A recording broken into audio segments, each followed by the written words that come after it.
जिस कौम की पहली आयत इकरा थी, वो कौम पॉपुलेशन के टेबल में इलिटरेसी के बॉटम में है। लेकिन एक ग्राफ में हम सबसे ऊपर है, पढ़ाई को बीच में छोड़ने वाले ड्रॉप आउट रेट्स। आप सोचिए, हमें एप्लीकेशन नहीं लिखना आता जिसको पढ़कर हमारा कोर्ट में केस लगे और हम बाइज्जत रिहा हो। जिसने स्कूल का दरवाज़ा खोला उसने जेल का दरवाज़ा हमेशा के लिए बंद कर दिया। हमारी बहुत सारी तकलीफ़ों की जो वजह है वो हमारा नहीं पढ़ना है। जिस कौम की पहली आयत इकरा थी, वो कौम पॉपुलेशन के टेबल में इलिटरेसी के बॉटम में है। जिस कौम की पहली आयत इकरा थी, सोचिए, अल्लाह पाक चाहता तो वो अपने बारे में बता सकता, अपने रसूल के बारे में बता सकता, लेकिन उसने चुनी जो बात वो इकरा थी, पढ़ो। और आज आप किसी भी ग्राफ को देख लीजिए, ग्रेजुएशन, पोस्ट ग्रेजुएशन, पीएचडी, सब में हम बॉटम में हैं। लेकिन एक ग्राफ में हम सबसे ऊपर है, पढ़ाई को बीच में छोड़ने वाले ड्रॉप आउट रेट्स, हम उसमें सबसे ऊपर है। लेकिन मुझे बहुत पसंद है एक कोट। क्यों? मैं अपनी आंखों से देखता हूं अपनी कौम को वहां भुगतते हुए। एक कोट है जिसको आपको सुनना चाहिए। एक प्रोवर्ब है कि जिसने स्कूल का दरवाज़ा खोला उसने जेल का दरवाज़ा हमेशा के लिए बंद कर दिया। जिसने स्कूल का दरवाज़ा, आप यकीन नहीं मानेंगे, हम पर एक झूठा इल्ज़ाम है कि जेल में सबसे ज़्यादा परसेंट ये मुसलमान कौम का है। असल में है हमारा परसेंट, लेकिन ये बात झूठी है। क्यों? किसी ने पूरी बात नहीं बताई।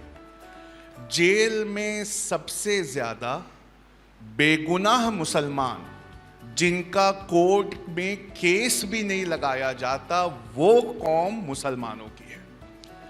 आप सोचिए, हमें एप्लीकेशन नहीं लिखना आता जिसको पढ़कर हमारा कोर्ट में केस लगे और हम बाइज्जत रिहा हो।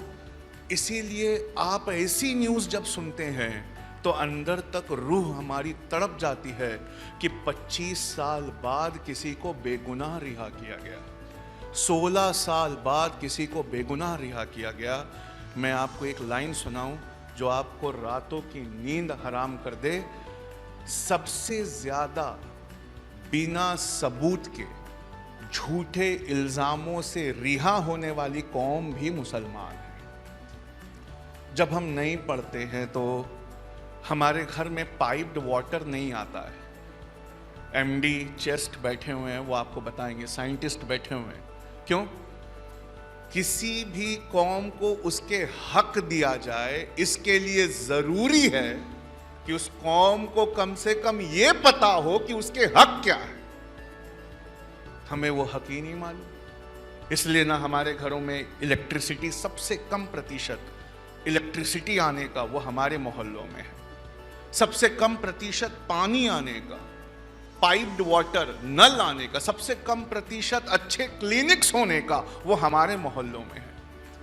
लेकिन एक चीज़ हमारे मोहल्लों में बहुत है, बैंक ने हमें रेड नोटिस एरिया डिक्लेयर किया हुआ है, वो हमें लोन नहीं देते।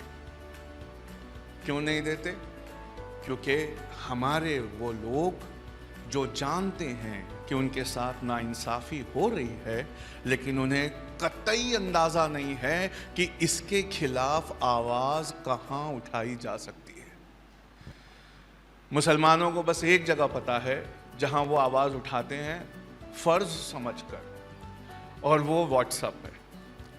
एक कोई डरावना मैसेज, एक कोई हमें डीमोरलाइज करने वाला मैसेज कहीं से आ जाए, हम उसे अपना फर्ज ऐन समझकर सारे ग्रुप्स में घुमा देते हैं। और हम ये सोचते हैं कि हम कौम के लिए बहुत अच्छी चीज़ कर रहे हैं। नहीं, आप अपनी कौम को डीमोटिवेट कर रहे हैं, डीमोरलाइज कर रहे हैं। वो मैसेज उसी लिए बनाया गया था और आपने बिना पैसा लिए, आईटी सेल को तो भी पैसा मिलता है, आपको तो किसी ने 1 रुपया नहीं दिया, बिना पेड बिना पैसा लिए उनका एजेंट बनकर आपने उस डर को हर जगह फैला दिया। क्यों? अगर हम पढ़े लिखे होते तो हमें ये बात समझ आती कि ये मैसेज क्यों ऐसा बनाया गया है, इसे डिलीट करना कितना ज़रूरी है।